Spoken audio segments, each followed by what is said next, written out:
after further review, the Patriots are playing Monday Night Football against the Giants.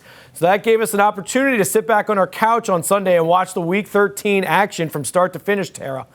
I got to ask you, what was your biggest takeaway after watching the action on Sunday?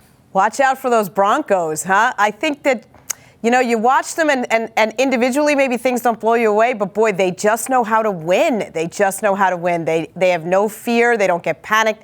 They come back in games. So I think that the Broncos have emerged almost like those glory days, We used to have Brady and Manning. Maybe it's going to be Knicks and May for years to come. I think they're legit. Yeah, gotta love it. Patriots-Broncos is a great rivalry. The Broncos having won 9 in a row, Tara. They have just as much magic as the Patriots do right now. Their defense is fantastic.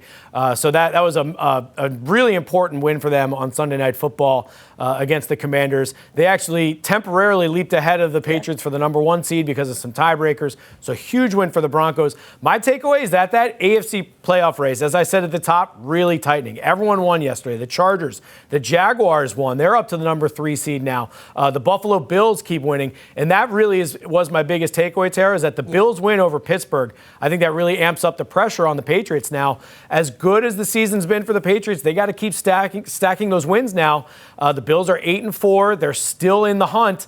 And now with the Patriots having this bye week, it's possible in a couple weeks that the Bills come back here and have something to play for in the AFC East. So not always pretty with the Bills, but they looked like a bully on Sunday in Pittsburgh, running for 249 yards. I thought that was a nice, impressive win for them.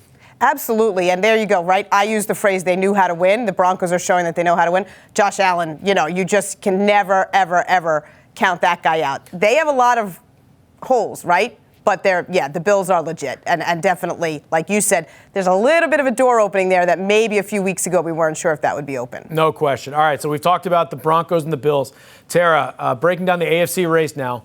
Give me one other team that you're buying in that you actually believe in will be a tough out in the playoffs. I don't think anybody wants to play those Houston Texans, do you? I don't think any quarterback wants to see those guys, that defense coming after them. I think, again, when you're looking at this stage of the season, sort of who has the mojo and who doesn't, who's peaking maybe not all the way to the top, but just kind of gaining momentum week to week. And I think those Texans just feel like they have something good going. And the defense especially, like you said the same about Denver, but I think the Texans would be another AFC team that I would believe in. Yeah, I mean, C.J. Stroud to me is a question mark, but the Texans with their number 1 defense right now, that is not a team that I would want to face in the postseason. I'm still keeping an eye on the Chiefs. I know their odds are kind of low right now. I think they're 9th in the conference, but it's still Patrick Mahomes, Andy Reid, Steve Spagnuolo, Travis Kelce. I'm not willing to give up on the Chiefs quite yet. They probably have to run the table. At worst can go 4-1, but they've got some winnable games in there. They still get to play the Raiders and some other bad teams. So I still have my eye on the Chiefs. On the other token, Tara, give me one team that you're not quite buying that's in the playoff race. Yeah, I think Indianapolis's luck might be waning at this point. Indiana Jones, he's playing on that a break in his leg, one of the leg bones, and so that limits his athleticism and the moving around side to side and the runs that have been such a big part of his arsenal personally as a quarterback. So they just, and then Sauce Gardner, I think, left the game on Sunday, and we don't know what that status is. So, if you're struggling at quarterback and cornerback, both of those will kill you when you want to win games. So Indy, I just feel like their sort of magic dust is fleeting a little bit now. No question. For me, it's probably the Ravens. I know they're 6-6 and leading the AFC North, but not liking where the Ravens were at on Thanksgiving, and I'm not quite buying them.